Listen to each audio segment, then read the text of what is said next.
So today I'm back to some heme cases, which my colleagues have put aside for me. So without further ado, I think in the interest of time, I'll start. Let me just share my screen. So I can ask questions as we go along.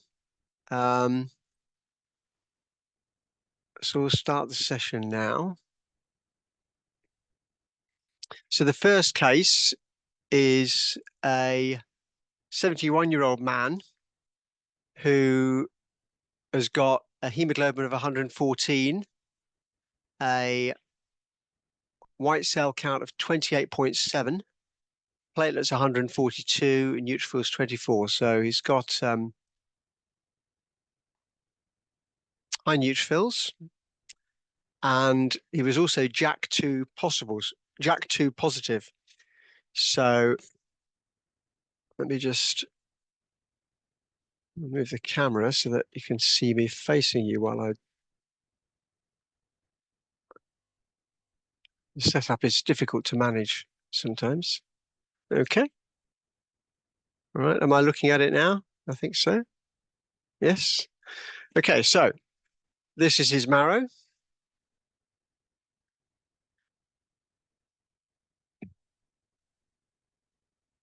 So I think for a 71-year-old man, it's hypercellular, not maximally, but really markedly hypercellular. The bones look focally a bit thinned, particularly there, and down here. So they may have a degree of senile osteoporosis at that age. I think even at this power, can see that there may be an increase in megakaryocytes. You can see that these areas here and slightly higher power. Looks like there may be increased megas as we go around.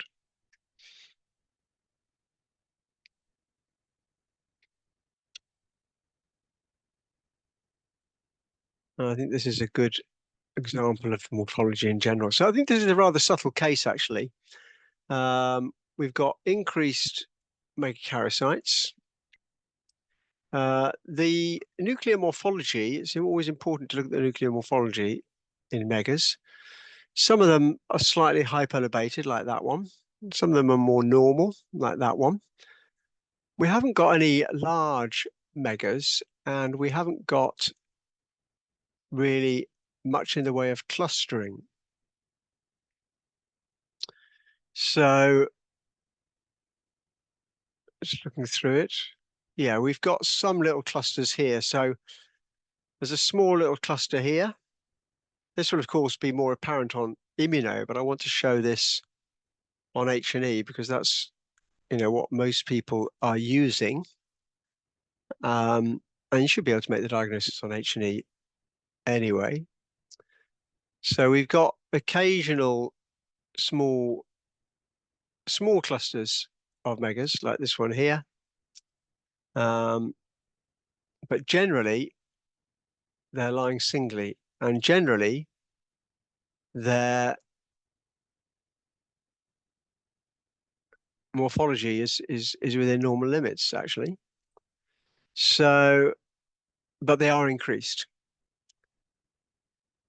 You can see there is a small degree of maybe streaming of the cells in the background. So this patient also had a splenomegaly, and the question was whether this was early myelofibrosis. So let's go to slightly higher power once again. So you can see the other lineages. We've got, let's go on to 40 times. So we've got some myeloid left shift here, but there's good myeloid maturation to neutrophils. Erythropoiesis slightly disrupted. There's a erythroid island there, which is slightly disrupted. And megas, I'll try and find them. Yeah, lying generally on their own, and the nuclear morphology generally looks okay. Of course, it is hypercellular, so that raises the possibility of a myeloproliferative disorder. And of course, the patient we know is JAK2 positive. This is the reticulin.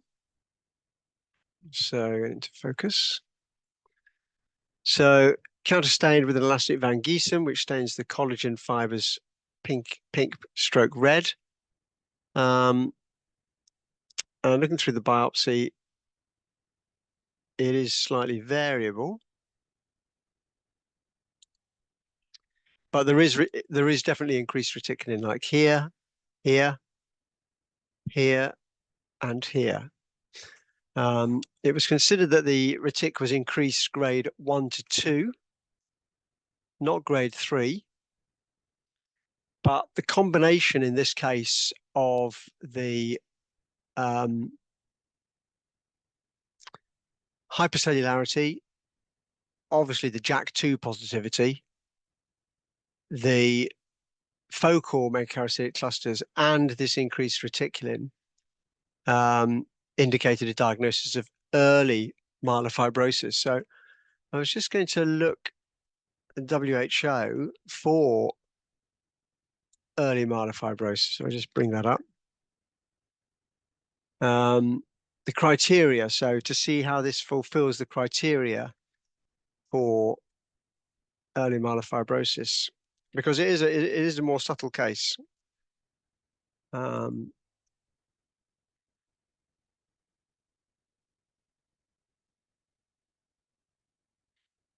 So if I bring up the myelofibrosis,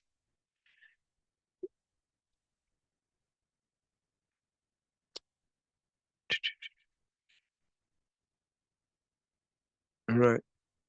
So if I change the share, so many different controls. It's difficult to.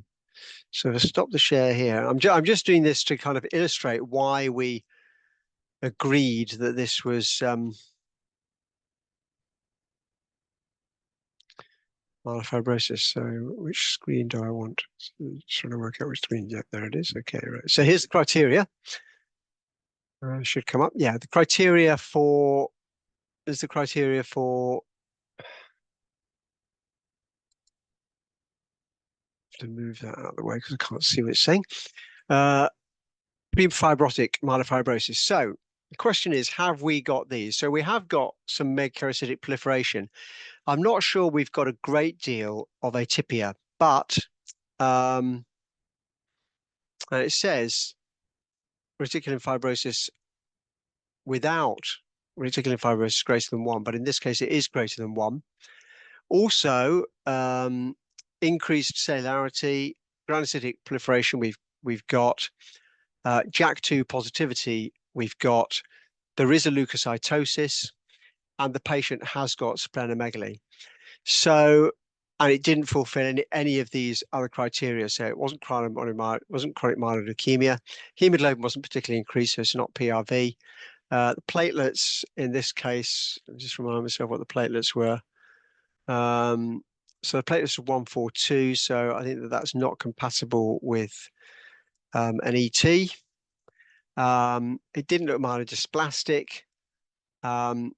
So in this case, in fact, it's not pre-fibrotic, but it's early myelofibrosis because the reticulin is increased greater than 1. So it's interesting that this criteria supports a diagnosis of myelofibrosis here, despite absence of typical advanced features. But obviously the presence of a JAK2 is critical for the diagnosis.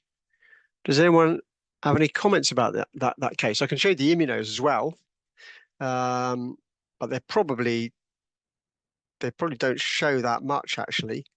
In terms of the blast count, in this the blast count was low, so less than 3%. So if I stop that share and go back to another one, And go back to the camera. I'll just show the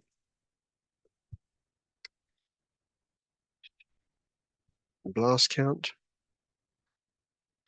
But I think it's a good learning point here that the patient presented largely with splenomegaly and leukocytosis. And without those features, you might not have made a diagnosis of myelofibrosis in this case. This is the CD117. So it is slightly increased. These are mast cells, a nice fried egg appearance there. Some of these will be blasts and some of these will be early erythroid cells. So when you enumerate blasts using 117, you've always got to take it with a pinch of salt and downgrade what you think the percentage is, because at least a proportion of them will be early erythroid cells. On the CD34, very scanty blasts, and these are always difficult to see actually. So you always got to look at relatively high power to see them, because they'll just often have this very light paranuclear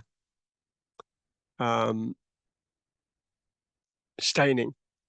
But we've only got occasional cells here. Probably too many though for someone of this age. If they didn't have a hematological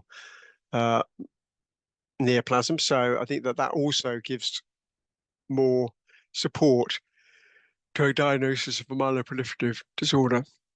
So in this case, the key features I think are the hypercellularity, the increased reticulin, which is only mild, the very mild megakaryocytic atypia in terms of focal clustering, and then the clinical features. So I include JAK2 in that, together with leukocytosis and splenomegaly, and it's those in combination which have allowed us to get to this diagnosis of early myelofibrosis. Right, so that's quite a lot of time spent on that case. But again, just to emphasize, the more florid myeloproliferative disorders that you see do arise usually from a less florid starting point.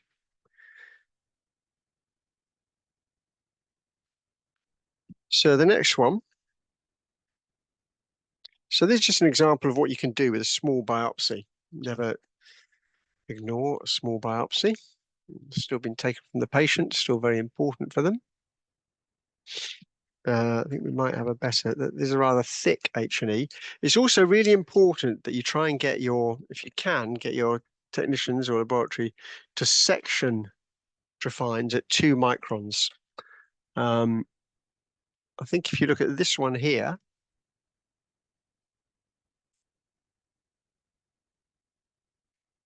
it probably does look a bit thick actually. If the section is cut thickly, it's more difficult to appreciate cellular detail. I think that this one is a little bit thick compared to the previous one. So this patient here, let me bring up their details. I have to use multiple screens for this, so it's try and get the right one. Yep, okay, right. So this is a 47-year-old woman, and she has had a biopsy because she's neutropenic and anemic. And she's got hemoglobin 115, so only mildly anemic. Platelets 590, so she's got increased platelets. Neutrophils 2.6. So it's not particularly neutropenic, really. And now she's got a thrombocytosis. Obviously, the platelets are 590.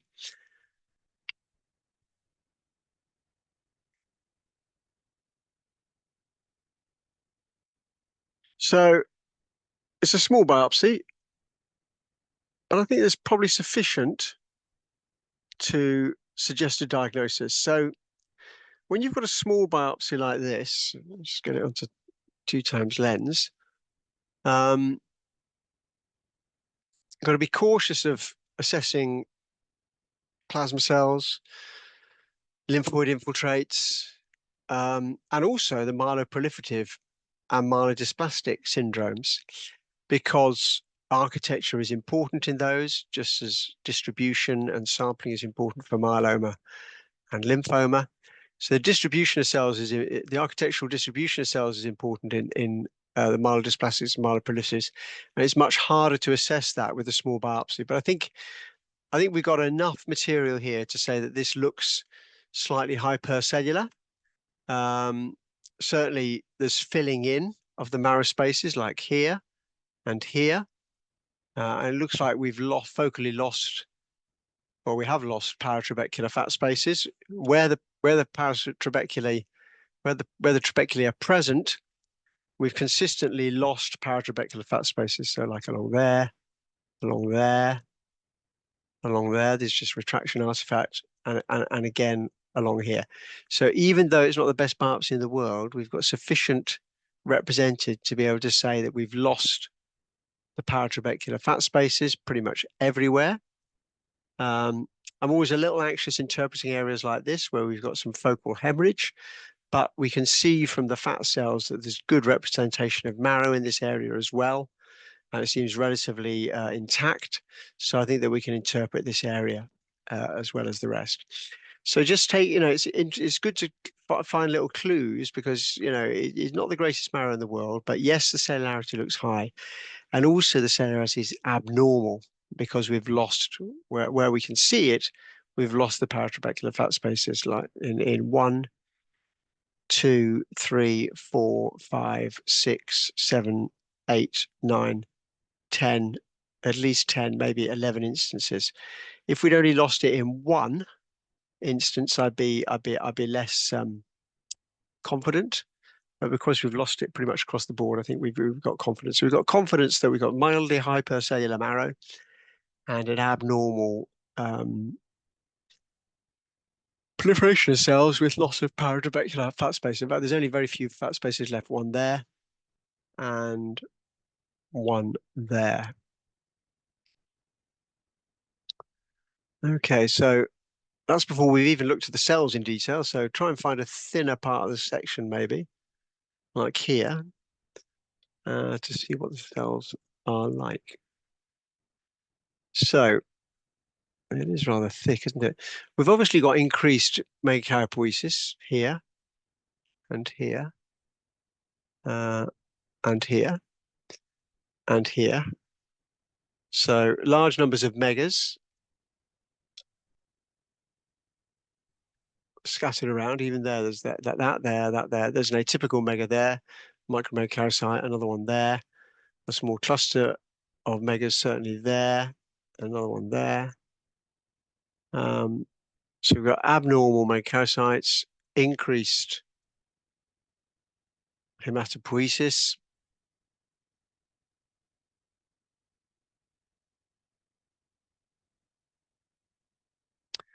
And we can look at the other lineages with immunos.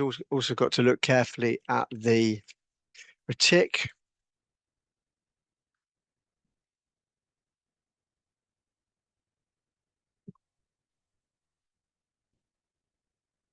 So the retic is definitely increased here. So that's markedly increased. So you're allowed an increased retic, probably up to grade 1 in a kind of reactive phenomenon, but this is up to grade 2. We've definitely got lots of coarse fibers here. I think if you got up to there, you're looking at there being an underlying either myeloproliferative or possibly myelodysplastic syndrome. Looking at the blasts with CD117 and CD34. This is CD117. Now, again, remember, this also stains erythroid cells and mast cells. But even so, we've got quite a lot of staining for CD117. If we look at CD34, again, there's quite a lot of staining for that as well. So that means that it's probably got some dysplastic features. So You've got positive cells there, there, all of these through here. It was considered to be about 5% of the cells were CD34 positive. And that's a clear marker of dysplasia, an increased blast count up to 5%. Looking at the megakaryocytes, there are absolutely tons of them. Yep. So this just shows the value of a CD61. For many years, I didn't think it was necessary to do CD61 because I said, well, everyone can see megakaryocytes. Why do you need CD61? But I think this case illustrates the difference that you get. We've got large clusters, we've got certainly a massive increase. And not only that, but we've got clusters of them in places and also lots of small forms like here, here, and these ones here. So the present micromegakaryocytes are, and these two here in particular, are a clear indicator of probable dysplasia. So this was signed as, again, a rather complex case. The patient was negative for JAK2, CALR, and MIPL, and also negative for BCR-ABL. But they've got a resolved neutropenia, a mild anemia, a thrombocytosis, a mild increase in reticulin without actual fibrosis, and also a mild increase in blasts and lots of large atypical megakaryocytes. And it was considered that this is a myelodysplastic, myeloproliferative overlap. It's got dysplastic features, particularly in the megakaryocytic series, and there's increased blasts. There is also a mild anemia, but obviously there's a proliferative component as well with the increased platelets from the increased megakaryocytes, so the platelet count of 590, and also a mild increase in fibrosis as well. So all of those features together, we felt that this was a myeloproliferative stroke myelodysplastic overlap syndrome. So it's important in cases like this not just to shoehorn it in either to a myeloproliferative or a myelodysplastic. And where you get something with myelodysplastic features, which has also got a proliferative component like that high platelet count, then just consider the diagnosis of myelodysplastic stroke myeloproliferative. So the next one, a bit more straightforward maybe. This is a 64-year-old woman who she had chronic phase chronic myeloid leukemia in August 2020. Okay, so just coming up to 5 years. Obviously, she was BCR-ABL positive at the time, but she had no other cytogenetic abnormalities, and she's failed multiple lines of treatment. So at the moment, her hemoglobin is 137, and white cells are increased at 18, neutrophils 10.4. So the worrying thing about these is whether they've progressed to accelerated phase, which actually isn't part of the WHO anymore. For those of you, so chronic myeloid leukemia, just to make a note. If we go to chronic myeloid leukemia, myeloproliferations. Yeah, so chronic myeloid leukemia, previously they used to say whether it was accelerated or not, but now it's either chronic phase or blast phase.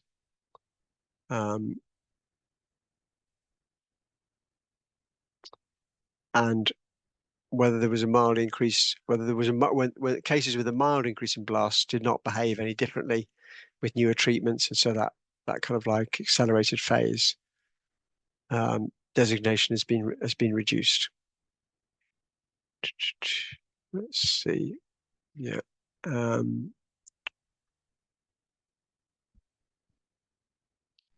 Yeah, so the designation accelerated phase is less useful in the tyrosine kinase era.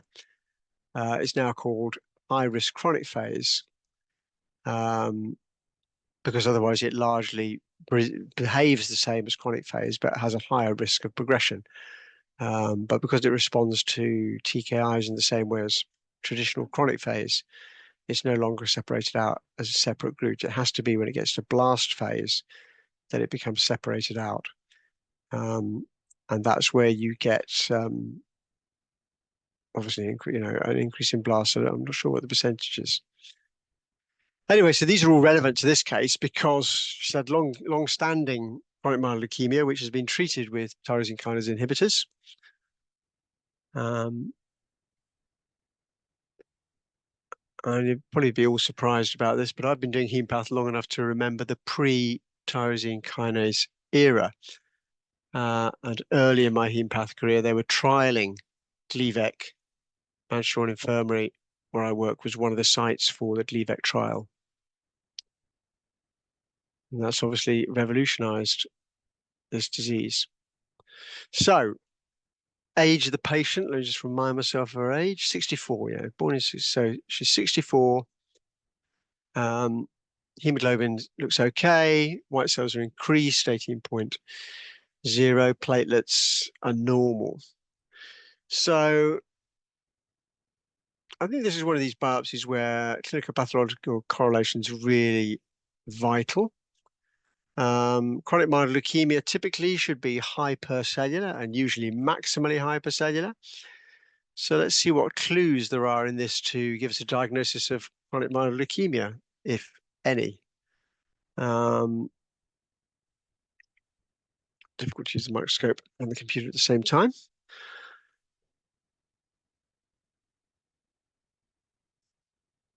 So it's a good core. My colleague said there were at least 14, my colleague said there were at least 14 marrow spaces. So if we count them, we've got kind of 1, 2, 3, 4, 5, 6, 7, 8, 9, 10, 11. Okay, so I'll make it 12. So it's probably split one of these larger ones, this very big one down at the bottom, down here, into 2. So, and the number of paratrabecular fat spaces I always give, it's purely a estimate really, because it's very difficult to say exactly where one begins and one ends. There is focal hypercellularity, but overall the cellularity for someone of this age is probably not too bad because there are large hypocellular areas.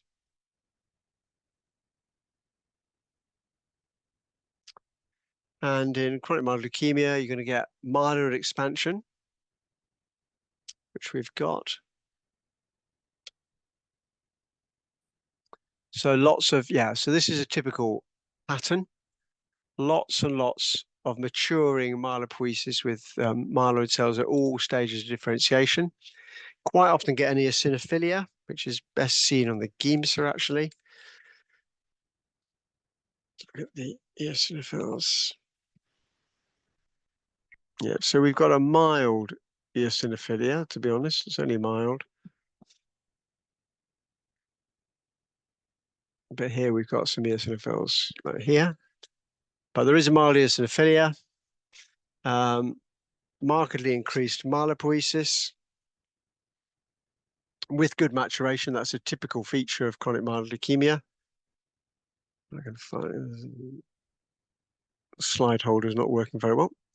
Quite often get atypical and increased megakaryocytes and some disruption to erythropoiesis. So that's shown quite well in this area.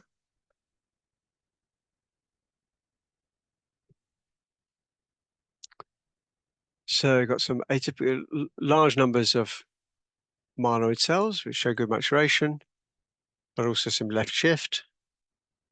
Lots of eosinophils, and megas actually not particularly increased here.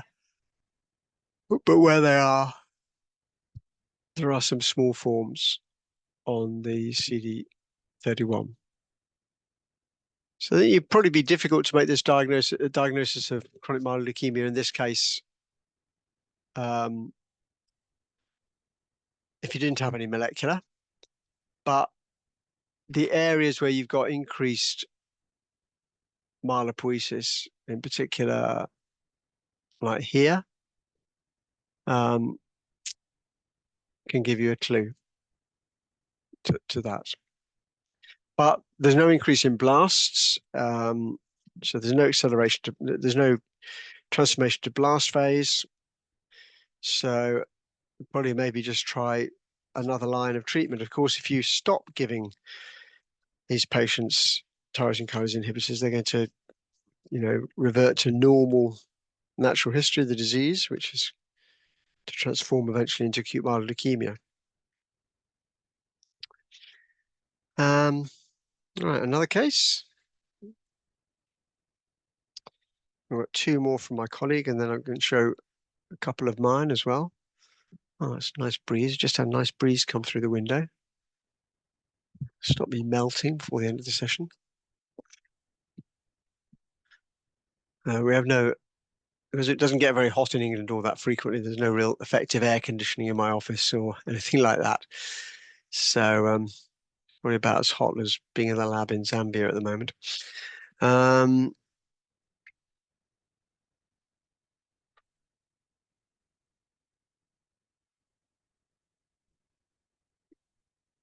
Right.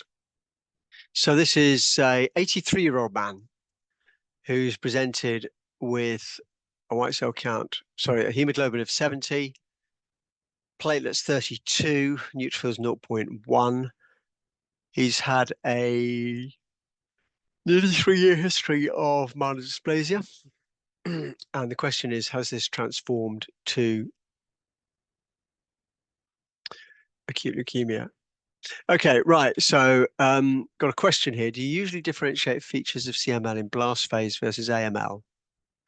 So to differentiate between blast phase and AML, really, in my experience, that would be on the blast count. I wouldn't, if the blast count is over 20%, then I'd call it AML. And that would be AML with PCR-ABL positive or Philadelphia positive. Let me just look at the WHO, see what that says, make sure I'm getting it right. So the blast phase, the defining feature of blast phase are listed in box. Right, so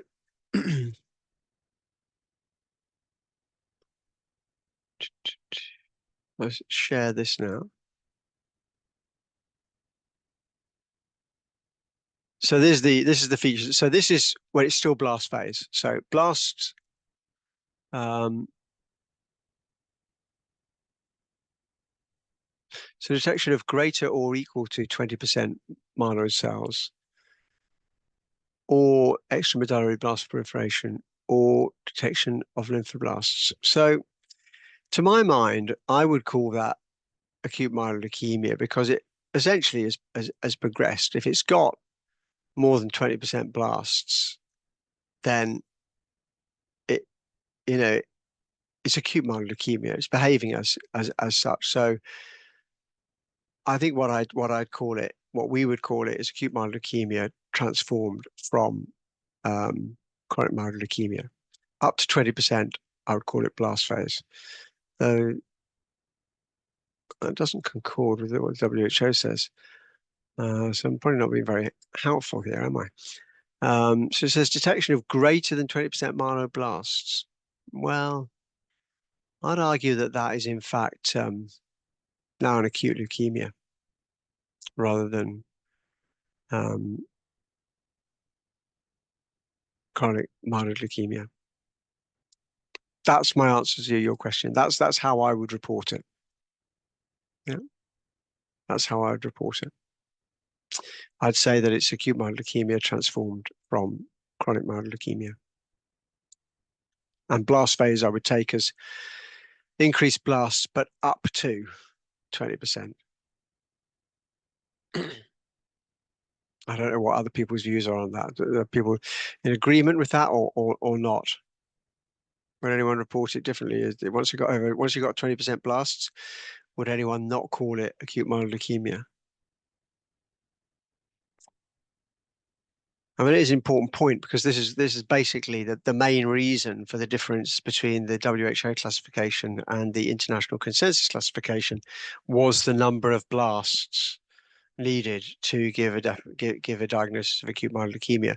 The WHO said that it should be 20% blasts, but recognized that blasts can be hard to count. Therefore, you could still call it acute myeloid leukemia even if it didn't have 20% blasts, even though that's the criteria. The international consensus classification said, well, we're just going to have a category called MDS stroke AML, where the blast count is a bit raised, but not over 20%. I'm not sure, because I didn't follow the ICC classification too much, because I've stuck with the WHO, which I think is what's going to be in the future anyway. But I don't know whether the ICC has got a kind of blast phase CML stroke AML category. Practically, though, I think once the blast count is over 20%, I'd call it AML. I know that's a very long-winded way of answering the question, but put it in context. I was at a meeting once, and the hematologist was saying, well, in this day and age, it's not important to count the blasts. And my colleague said, well, if it's not important to count the blasts, why did a room full of hematologists spend an hour discussing how to count the blasts? So back to this case, which is possible transformation from myelodysplasia. So the blast count obviously is really important in this case. Interestingly, so this patient does actually have a diagnosis. Let me just stop that share and go back to sharing what you want to see. So there's a 83-year-old man who has got, I'll remind myself after that digression. So he's got anemia, neutropenia, and thrombocytopenia. Hemoglobin is 70, platelets are 32, neutrophils 0.4. And the question is, has he developed AML? So looking over his biopsy, well, it's not terribly impressive really for someone. Why has he not just got myelodysplasia? So now it's just a bit low for myelodysplasia, to be honest. Usually always hypercellular. Can get hypocellular MDS, of course. But usually when you've transformed to AML, it's going to be markedly hypercellular. And that doesn't really look like that here. So look at the cells in a bit more detail.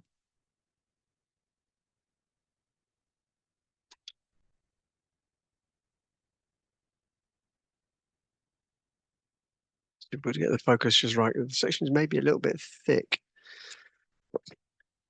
Let's see if this section's better because the cellular detail is important in this case.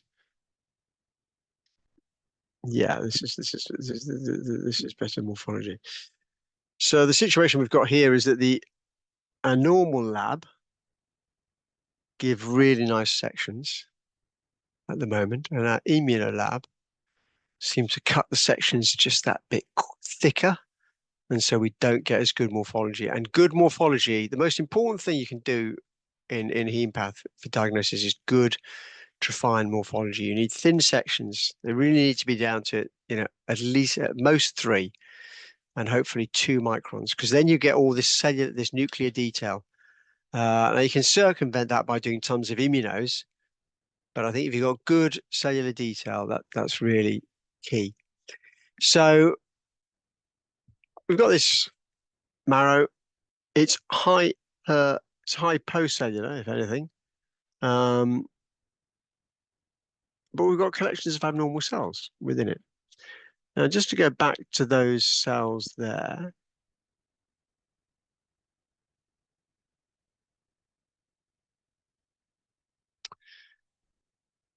to a certain extent, these probably on the screen in particular, do look a bit like erythroid cells.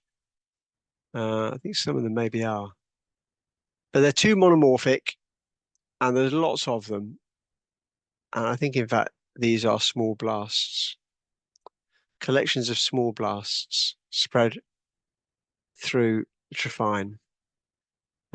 These aren't erythroid. The elongation, this kind of like polygonal pattern of this one. I think we've got collections of small blasts. And as you get your eye in, you can see that these kind of slightly irregular cells, which look a bit like erythroid cells, are scattered pretty much everywhere through the biopsy. And the percentage is probably relatively high. So if we do the immunos for those, first of all, we look at myeloperoxidase.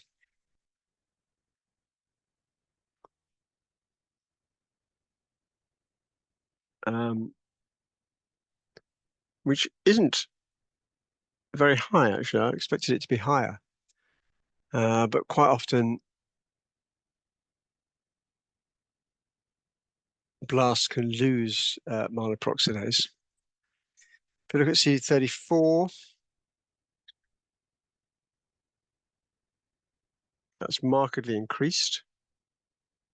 And in fact, if we go to that area that we were talking about before, like these areas here. Yeah, so it's these abnormal cells that we were interested in before. And you can see they're all, well, not all, but a very high proportion of them, positive for CD34. So they're not erythroid. These are small, slightly irregular blasts. And they did, as we discussed, they did look slightly abnormal on the H&E, and they kind of like, you wondered whether they might in fact be erythroid, but they were just too monomorphic for erythroid, I think. And they are these abnormal blasts. 117. So again, a lot of 117 positive staining, like this area here, a bit wishy-washy.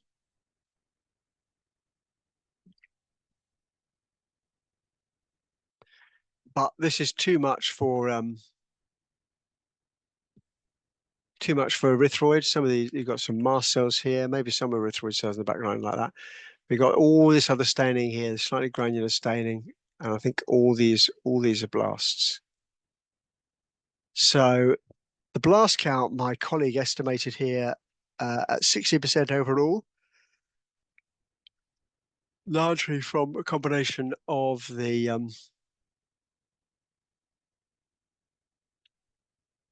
sorry, 25% overall, not 60%, 25% overall, which he estimated from the CD34. And if you look at that area there, the CD34, got tons of blasts. So this is acute myeloid leukemia, transformed from myelodysplastic neoplasm.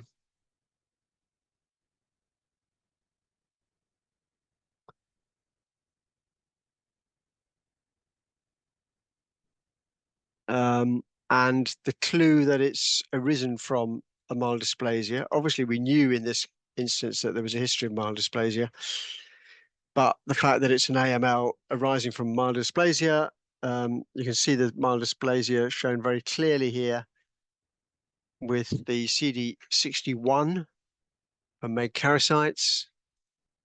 So we've got abnormal small and micromegakaryocytes scattered everywhere. Micromegakaryocytes in particular, quite a hard sign for myelodysplasia. So seeing these means that, yep, we've got a high index of suspicion that there's some underlying dysplasia in this case. And probably it's not hypercellular yet because it hasn't, it's maybe not quite got going yet. But we've probably progressed to if it left to its own devices, probably progressed to a very hypercellular marrow. So we've got increased megas everywhere, and that's indicative of the underlying background dysplasia, which is known about in this case. But if you see a case where the underlying dysplasia is not known about, and you see abnormal megakaryocytes, then you can infer that there's been some pre-existing myelodysplasia, which does worsen the prognosis, actually.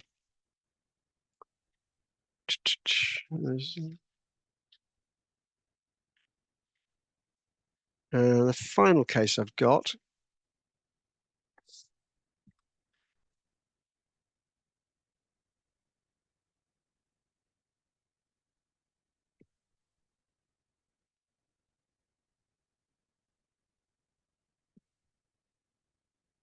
sorry, just spilled something on my desk. I'm gonna move something.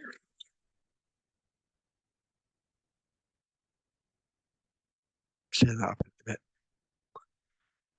Sort that out later. Okay, right. The final case is Crowther. Yep. Again, 64-year-old male this time.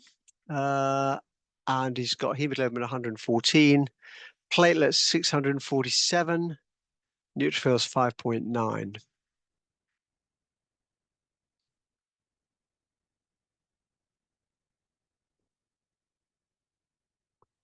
So it's a good biopsy in multiple parts.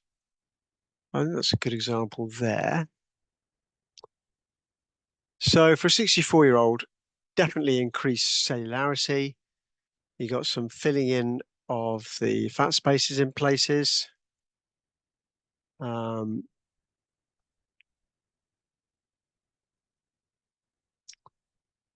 the same down here, filling in the fat spaces.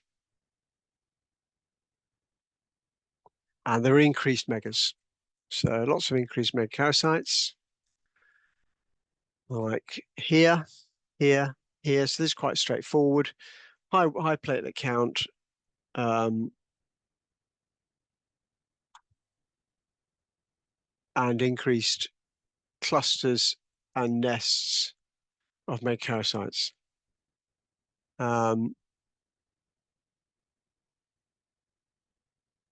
Lots and lots of atypical megas, forming these small, slightly loose clusters all the way through the marrow. And there's another one.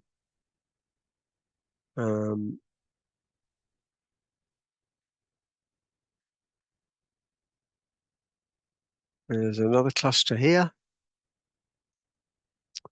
and another cluster here. And CD61 highlights that.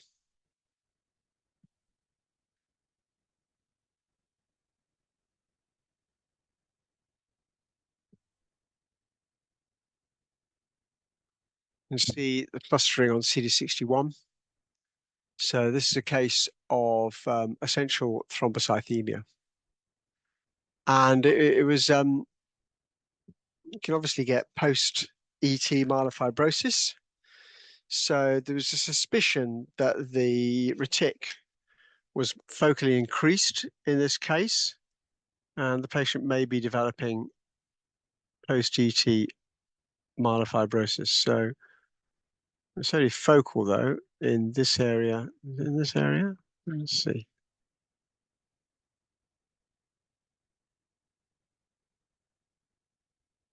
Yeah, I mean that's the extent of it.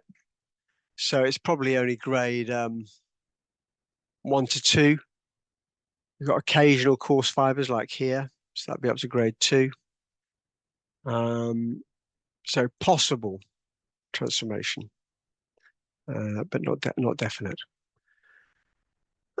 So that's a case of essential thrombocythemia. So we've got quite a few. We've had quite a few cases today. Some of them a bit more subtle than usual. I hope that's proved interesting and helpful. Let's make a note for my colleague.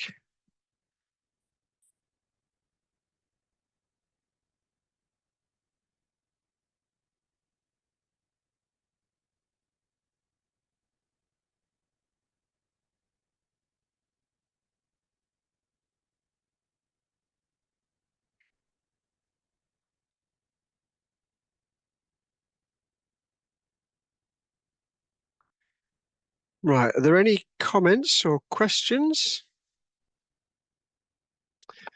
from anyone?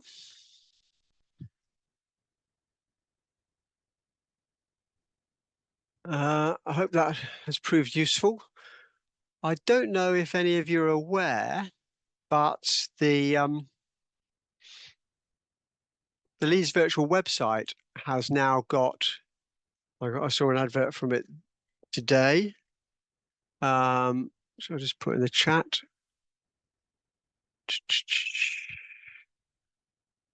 A collection of Haemopath cases.